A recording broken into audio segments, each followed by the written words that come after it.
کشمیر کو تقسیم کرنے کے لیے اور آزاد کشمیر کو صوبہ بنانے کے لیے اقدامات کیے جا رہے ہیں.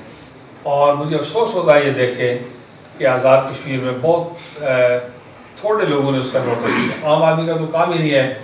جسٹس وزیر ملک صاحب کا خدا بھلا کرے کہ انہوں نے تفصیلی نوٹس لیا ہے, اور ہمارے دو اور سابق چیف جسٹس صاحبان نے تھوڑی بہت بات کی ہے, تھوڑی بہت بات کی ہے, انہیں بہت بات کرنی چاہیے.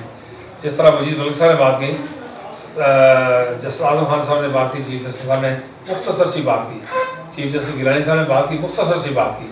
ان کو زیادہ بات کرنی چاہیے تھی, کھل کے بات کرنی چاہیے تھی. ہم آئین کے ایکسپرٹ نہیں ہیں, لیکن میں نے کہا کہ ہمارے لیے ترمیم کسی صورت قابل قبول نہیں ہے, اور یہ ترمیم جو ہے حکومت پاکستان کی پوزیشن خراب کر رہی ہے اور ہماری حیثیت کو, ہماری داخلی خود مختاری کو خراب کر رہی ہے.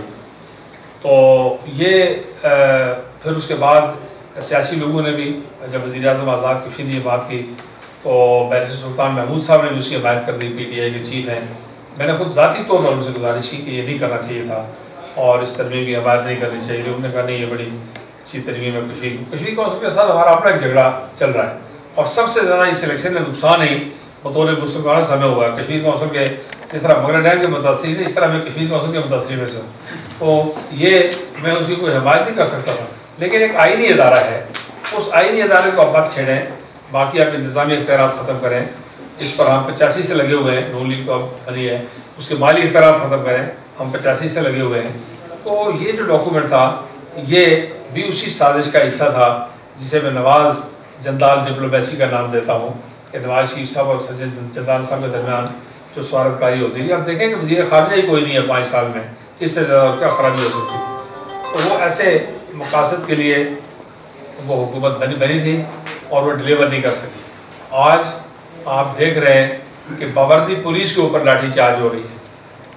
آج 70 دن ہو گئے ہیں عباس پور بار ایسوسیشن ہڑتال کے اوپر ہے. 70 دن ہو گئے ہیں, 2 مہینے اور 10 دن ہو گئے ہیں کہ عباس پور بار ہڑتال کے.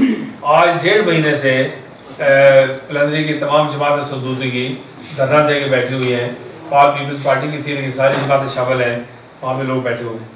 آپ نے دیکھا کہ محکمہ تعلیم کی خواتین پر لاٹھی چارج ہوا, یہ پہلی بار ایسے ہوا.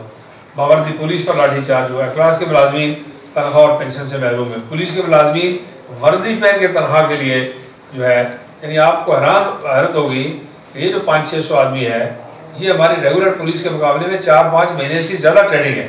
یعنی اگر ان کی 8-9 مہینے ہے تو ان کی 12-14 مہینے ٹریننگ ہے. اتنے پختہ ڈیوٹی لے رہے ہیں, وردی دی ہوئی ہے, ہتھیار دیے ہوئے ہیں, اور 35-40 لوگوں کو تھانے میں بند کیا ہوا ہے, پرچے کاٹے ہوئے ہیں, اور وہ لوگوں سے برطرف کرنا چاہتے ہیں. تو یہ افراتفری اور ہنگامہ آرائی خود اپنے وزیر اعظم سے نیلم جیلم کا افتتاح کروا کے شاہ خاقان عباسی سے, اور یہ مطالبہ کر کے کہ کوالا پرائٹ جلدی شروع کریں.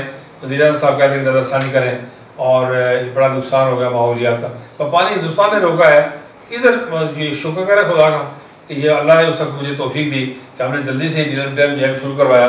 اگر یہ نہ کرتے تو اس سے اگلے سال مارچ میں ورلڈ بینک والے انسپیکشن کے لیے آ رہے تھے اور ہندوستان ساتھ آ رہا تھا. اگر یہ کام نہ شروع ہوتا تو پھر شروع نہیں کر سکتے تھے, یہ بھی نہیں کر سکتے تھے. 1200 میگا واٹ کا وہ ہو گیا, کوالے کا ہو گیا, پترین کا ہو گیا, 145 میگا واٹ کا ہم نے اپنے دور میں اس کا پروسیس مکمل کیا تھا. تو کہنا میں یہ چاہتا ہوں کہ آزاد کشمیر میں نواز لیگ کی حکومت ایک تو خود اپنی کارکردگی کے حوالے سے ناکام ہو گئی, بری طرح ناکام ہو گئی. دوسرا یہ ہے کہ وہ اپنی ناکامی کو چھپانے کے لیے ہر روز ایک نیا مسئلہ پیدا کرنے کی کوشش کرتے ہیں تاکہ لوگوں کی توجہ اس طرف لگی رہے اور لوگ ان کی کارکردگی کا جائزہ لے سکیں. اور تیسری بات یہ ہے کہ نواز شریف کی شکست کا اور نواز شریف اور شہباز شریف کی گرفتاری کا دکھ جو ہے وہ ان کو لے ڈوبا ہے کہ وہ اللہ معاف کرے, ہم کو اس بات پر کوئی خوشی کا اظہار نہیں کر رہے کہ نواز شریف کو تکلیف پہنچے. ہم قطر خوش نہیں ہوتے کہ شہباز شریف توہین ہو, لیکن پچھلے 25-30 سال میں جو سلوک انہوں نے اس ملک کے ساتھ, اس ملک کے لوگوں کے ساتھ, غریب لوگوں کے ساتھ جعلی پولیس مقابلوں میں کیا ہے, وہ کیا ہے پولیس والا, کیا نام ہے, جی باکسر جو ہے, وہ عابد باکسر کی داستان ابھی آئے گی تو آپ کو پتہ لگے گا کہ وہ کیا داستان ہے. وہ ایک سے ایک بڑی داستان چھپی ہوئی ہے. اور اللہ معاف کرے کہ جس طرح آپ نے شہباز شریف صاحب کو بختر بند گاڑی میں جاتے ہوئے دیکھا, یہ وہ بات ہے کہ جس کا ہم آج سے 5-6 سال پہلے آپ لوگوں کے ساتھ بیٹھ کے بات کرتے رہے, آپ کے کیمروں کے اور آپ کے اخبارات کے صفحات پر موجود ہے. ہم نے کہا تھا کہ بدترین انجام کی طرف جا رہے ہیں. لوگوں نے کہا جی کامیاب ہو گئے, خود بن گئی, لیکن صدر مسلمان سیکھتا رہا کہ بدترین انجام کی طرف جا رہے ہیں. خود پارٹی کے اندر لوگ شبہ کر رہے تھے جی کہ یہ کامیابی سے آگے جا رہے ہیں، تو میں نے کہا یہ ناکامی سے پیش قدمی کر رہے ہیں، اور ہم نے کامیابی سے پسپائی اختیار کرنے کا راستہ اختیار کیا اور یہ ناکامی سے پیش قدمی کرتے رہے۔ آج ایک ایسے مقام پر پہنچ گئے جہاں سے مجھے سیاست میں ان کی واپسی کا آسانی سے راستہ دکھائی نہیں دیتا، ان کو اور ان کے اتحادیوں کا کوئی آسان راستہ دکھائی نہیں دیتا۔ یہ جمہوری، سیاسی اور دفاعی قوتوں میں تال میل اور اعتماد اور یہ سول ملٹری تعلقات میں بہتری، یہ ملٹری ڈیموکریسی میں سے کہتا ہوں۔ تو وہ تال میل موجود ہے کہ پاکستان کے وزیر اعظم سعودی عرب میں بیٹھے تھے، دنیا کے بڑے منصوبے پر کام کر رہے تھے، آرمی چیف جو ہے وہ چائنا میں زی کے پاس بیٹھے ہوئے تھے، ایک دوسرے ملک میں بیٹھے ہوئے تھے۔ پہلی بار ہوا ہے طویل عرصے کے بعد، اور پھر پہلی بار ہوا ہے کہ 8-10 گھنٹے تک وزیر اعظم اور وزیر خارجہ جو ہیں وہ GHQ میں بیٹھے رہے، اور پھر شاہ محمود قریشی صاحب نے باہر جا کے تقریر کی ہے، اردو میں تقریر کی ہے۔ بہت اچھا ہوتا وہ سلوار پیس پہن کے جاتے، شیروانی پہن کے جاتے، جینا کیپ پہن کے جاتے، اور وہاں جانے سے پہلے حریت کانفرنس کو مل کے جاتے۔ ہندوستان کے ساتھ تجارت کو سب سے نیچے لے آئے گی ترجیحات میں، پہلے انسانی جانوں کی بات ہے، حق خود ارادیت کی بات ہے، اور ہندوستان کی آنکھوں میں آنکھیں ڈالنے کسی جھگڑے سازوں کی بات نہیں ہے۔ مسلم کانفرنس مسئلہ کشمیر کا پرامن مذاکراتی حل چاہتی ہے۔ مسلم کانفرنس پاکستان ہندوستان کے درمیان تعلقات میں بہتری دیکھنا چاہتی ہے۔ مسلم کانفرنس سے افریقی مذاکرات چاہتی ہے۔ مسلم کانفرنس کشمیریوں کی مذاکرات میں شرکت چاہتی ہے، لیکن ہندوستان کے آگے کشمیر کے محاذ پر یا پانیوں کے محاذ پر یا سیاچن کے محاذ پر یا سرکری کے محاذ پر لیٹنے کے متعمل نہیں ہو سکتے، اور پاکستان کے وزیر خارجہ نے اس کی بڑی بھرپور کوشش کی ہے۔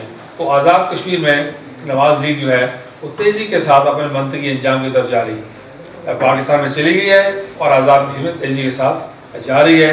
میں نہیں کہہ سکتا کہ کس وقت تک کیا صورت ہے۔ ویسے بھی آزاد کشمیر جو جمہوری پارلیمانی جمہوری عدم استحکام ہے، اس کے بانی راجہ فاروق حیدر صاحب ہیں، میں انہیں مہاراجہ فاروق حیدر کہتا ہوں تاکہ تھوڑی سی ان کی عزت افزائی بھی ہوتی رہے۔ تو مہاراجہ فاروق حیدر صاحب ماضی قریب میں اس کے بانی رہے ہیں، انہوں نے مجھ سے ٹکٹ لے کے الیکشن لڑے اور میرے خلافت میں اعتماد کیا۔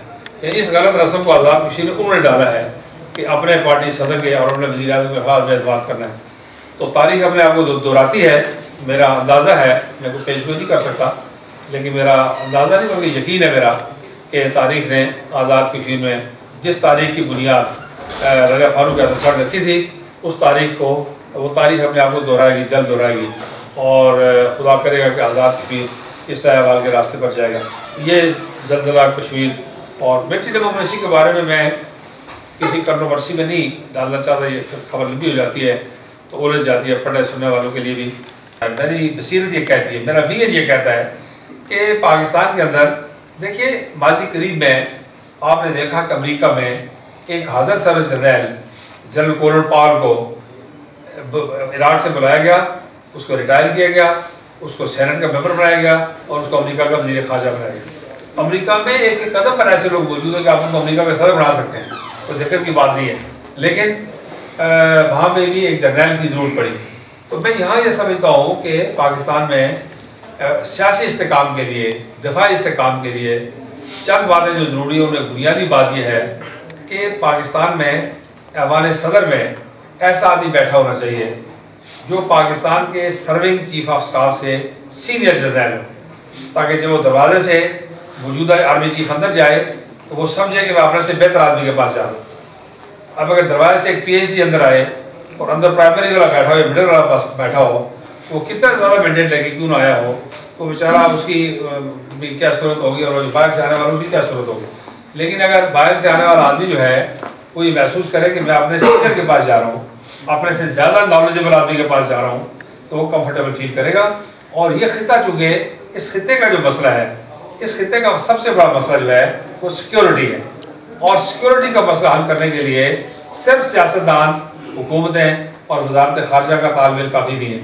میں یہ کہنا چاہتا ہوں کہ پاکستان کی عسکری، پاکستان ہندوستان کی عسکری قیادت کو بھی انگیجمنٹ کی پالیسی پر غور کرنا چاہیے، انہیں بھی کسی پروسیس میں شریک ہونے پر غور کرنا چاہیے کہ پاکستان اور ہندوستان کی جو عسکری قیادت ہے اسے بھی اپنے تال میل میں اضافہ کرنا چاہیے۔